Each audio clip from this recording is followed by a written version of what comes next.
The first fat loss tip that you've never heard before is to chew your food more.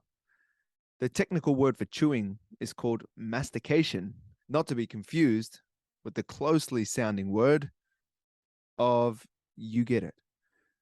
And the reason that chewing your food more can help you to lose fat can be outlined from a study that I'm going to pull up. I'm sitting here in front of my laptop. If you're not watching this, you can watch it on YouTube so you can actually see me talking. I actually prefer to do that. I like to put on YouTube, put it on a screen, and just kind of get some work done, some admin, or just put it on a screen just because, well, from a creator's perspective, I like to do it to give them views because then that helps out their podcast. So if you want to help me out, watching on YouTube is often the best way to help someone out because that gives them views on YouTube, which is a positive thing. Then I think more net positive than a listen on Spotify, but obviously do what's convenient for you. But I like watching on YouTube. So if you're not watching it and you're just listening, you can watch it if you want to. Okay, so there's a study,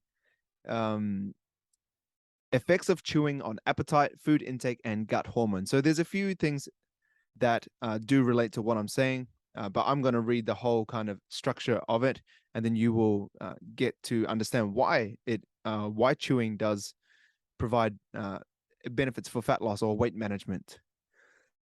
So this is a systematic review and meta-analysis. The objective of the study, which was done in 2015, was to seek insights into the relationship between chewing, appetite, food intake, and gut hormones, and to consider potentially useful recommendations to promote benefits of chewing for weight management. And ultimately, what they did was skew a different number of papers, and this was 10 papers. So here are the results. 5 of 16 experiments found a significant effect of chewing on satiation. Satiation is ultimately just fullness, like how full you feel, and satiety is the same thing. So if a food is high in satiety, it is high in making you feel full ultimately. So 5 of the 16 experiments found a significant effect of chewing on satiation or satiety using self-reporting measures. So people reporting themselves feeling more full. 10 of 16 experiments found that chewing reduced food intake. 3 of 5 studies showed that increasing the number of chews per bite increased relevant gut hormones, and 2 linked this to subjective satiety. This meta-analysis found evidence of both publication bias and between study heterogeneity.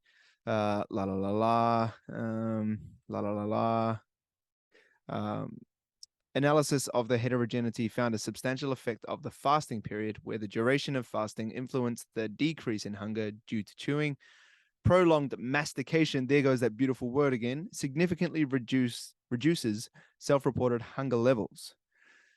The conclusion, evidence currently suggests that chewing may decrease self-reported hunger and food intake, possibly through alterations in gut hormone responses related to satiety. Although preliminary, the results identify a need for additional research in the area.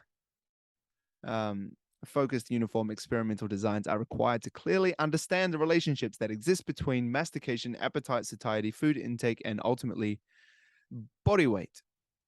So that's just one example. There is another example, and I can put the studies that I'm referring to in the show notes so you can check them out if you want to. But I'm just ultimately trying to just pretty much back up what I say. So another study in 2013, the title is Increasing the Number of Masticatory Cycles, or chewing, is associated with reduced appetite and altered gut postprandial plasma concentrations of gut hormones, insulin, and glucose. Okay, so check this out. So once again, it's not just talking about how full you feel on a diet, but if chewing does help you to feel more full on a diet, it's going to be a net positive. To determine the influence of masticatory efficiency or chewing on postprandial satiety. So postprandial is just like after the meal, like how full do you feel after the meal. And glycemic response, 21 healthy males were recruited for this randomized crossover trial. The participants consumed a fixed amount of pizza provided in equal-sized portions by chewing each portion either 15 or 40 times before swallowing. Subjective appetite was measured by appetite questionnaires at regular intervals for 3 hours after the meal, and plasma samples were collected for the measurement of selected satiety-related hormones. La la la la. This is other stuff that isn't necessarily tied up to directly to satiety. An ad libitum meal was provided shortly after the last blood sample was drawn and the amount eaten recorded. Compared with 15 chews, here's the juicy part of the story. Compared with 15 chews, chewing 40 times per portion resulted in lower hunger, preoccupation with food, and desire to eat. And then it kind of talks about okay, I'll read this out because it kind of applies. Chewing 40 times before swallowing also resulted in a higher plasma cholecystokinin concentration. Don't really know what that means. And a trend towards a lower ghrelin concentration. Okay, so ghrelin is your hunger hormone. So if you're going to have a lower concentration of this hunger hormone, you're going to be less hungry. However, food intake at the subsequent test meal did not differ. The results suggest that a higher number of masticatory cycles or chewing before swallowing may provide beneficial effects on satiety and facilitate glucose absorption. All right. So ultimately, if you chew your food more, you're going to be able to feel more full. And that is the art of dieting, really. If you look at a diet, what you're doing is you are a caloric diet, right? A caloric deficit diet where we're eating in an energy deficit to lose body fat. These are fat loss tips you've never been told before. So if you're in a calorie deficit, you are consuming less calories than your body needs to maintain your weight. So since you're at an energy deficit, we have to try our best to feel as full as possible, because no matter what we eat, we are going to be at an energy deficit. So we just need to fight that off. And feeling full is a major one. And, there are other things we can do to feel full, which I'll be talking about next. One more thing that I really want to hit the nail on the head on, sorry. But chewing your food more sounds ridiculous, but it actually works. So what I think this means on a practical perspective, it could mean, okay, let's chew our food more. Okay, that's obviously the practical takeaway. So instead of just sitting there and trying like shoveling food in our mouth, like I do because I'm a busy person and most busy people do, busy parents, busy people at work, people with busy careers, what they're doing is kind of squeezing in tiny lunch breaks that used to be 1 hour down to like 15 minutes and probably still working through them. Like I do that. I'll sit my yogurt bowl in front of me. I'll be banging out emails or writing programs and I'll be eating while I'm going. I'm not thinking about chewing, but I guess to coin the term mindful eating, if we start to mindfully eat and we chew our food more, it does help us have a more pleasurable experience when we are eating.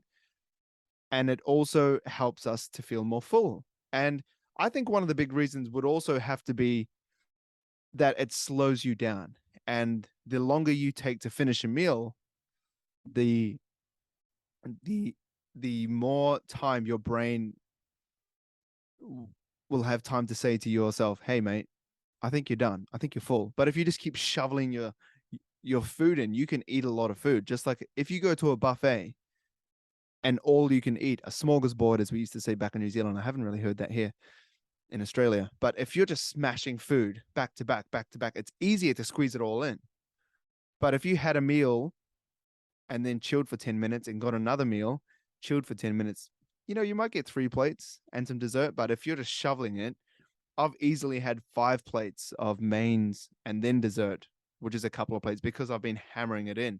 My body hasn't had time to say, hey, mate, you need to just chill out. You are smashing too many plates of food and I'm full. And then I would feel sick after and I wouldn't be able to sit up straight. I'd have to lie down in the car for ages.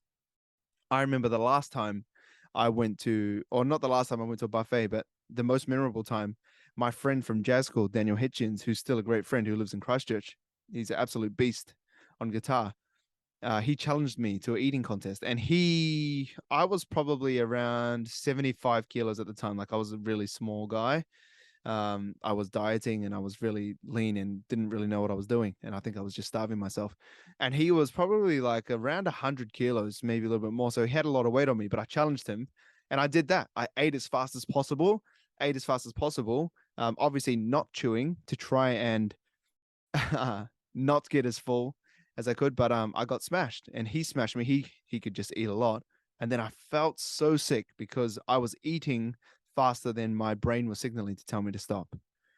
So there could be this practical perspective of chewing your food more and taking your time when you're eating, mindfully eating. Chewing more can also, as I said, help food be more enjoyable because you're taking all the textures in, you're taking all of the tastes in. But I think one of the other things when you're kind of like chewing your food more is that you're kind of lost my train of thought. What was I going to say? It was the time thing.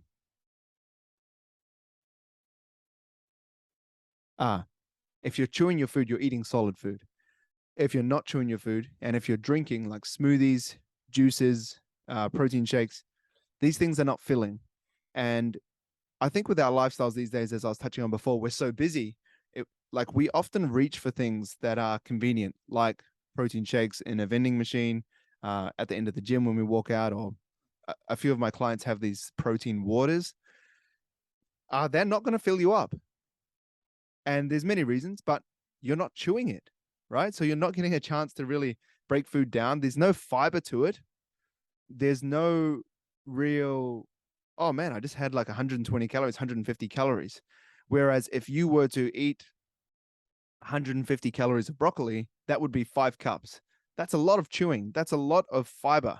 That's a lot of food that's going down into your digestive system. But if you just drink, it's really easy to just consume a lot of calories. So chewing your food is going to help you to remain full on a diet, which is one of the major things that stop people from succeeding in their diet or binging because they feel so deprived and then they compromise and make up for that and exceed their calories. So chew your food more, eat more food as opposed to drinking your calories. That's point number one.